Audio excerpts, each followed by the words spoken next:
የአንድነት ለዲሞክራሲና ለፍትህ ፓርቲ ንብረት እንዳይንቀሳቀስ ታገደ።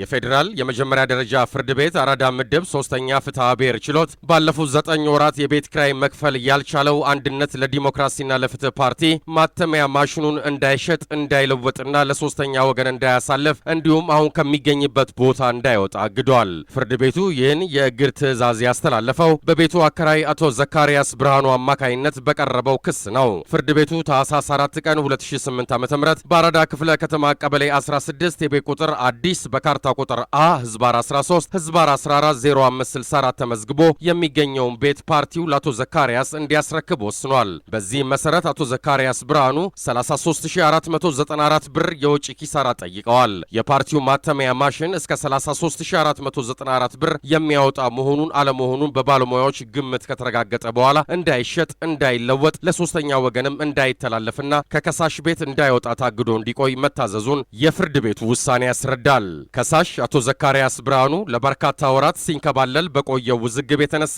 ማግኘት የሚገባቸውን ጥቅም እንዳጡ ለሪፖርተር የገለጹ ሲሆን ለፍትህና ለዲሞክራሲ እታገላለሁ የሚል ፓርቲ እንዲህ የአንድ ግለሰብ መኖሪያ ቤት ይዞ አልለቅም ማለቱ እጅግ ግራ የሚያጋባና ቆሜለታለሁ ከሚለው መርህ ጋር የሚጋጭ ነው በማለት አስረድተዋል። የአከራይና የተከራይ ወገኖች ውዝግብ የተጀመረው በምርጫ ቦርድ እውቅና የተነፈገው የፓርቲው የቀድሞ አመራር ፓርቲውን ለቆ ከወጣ በኋላ በምርጫ ቦርድ እውቅና የተሰጠው የነ አቶ ትግስቱ አዋሉ አመራር ፓርቲውን ከተረከበ ጀምሮ ነው። የቤቱ አከራይ የሆኑት አቶ ዘካሪያስ የቤት ኪራይ ዋጋ እንደሚጨምሩ በመግለጽ ለፓርቲው አመራሮች ማሳወቃቸውን፣ ፓርቲው ግን በጭማሪው ያልተስማማ መሆኑን መግለጹና ክፍያ እንደማይፈጽም ማስታወቁ መዘገባችን የሚታወስ ነው። የፓርቲውን በአሁኑ ወቅት አንድነት ፓርቲን የሚመሩት አቶ ትግስቱ አወሉን ለማግኘት የተደረገው ተደጋጋሚ ሙከራ አልተሳካም ሲል ዘገባውን ያደረሰን ሪፖርተር ጋዜጣ ነው።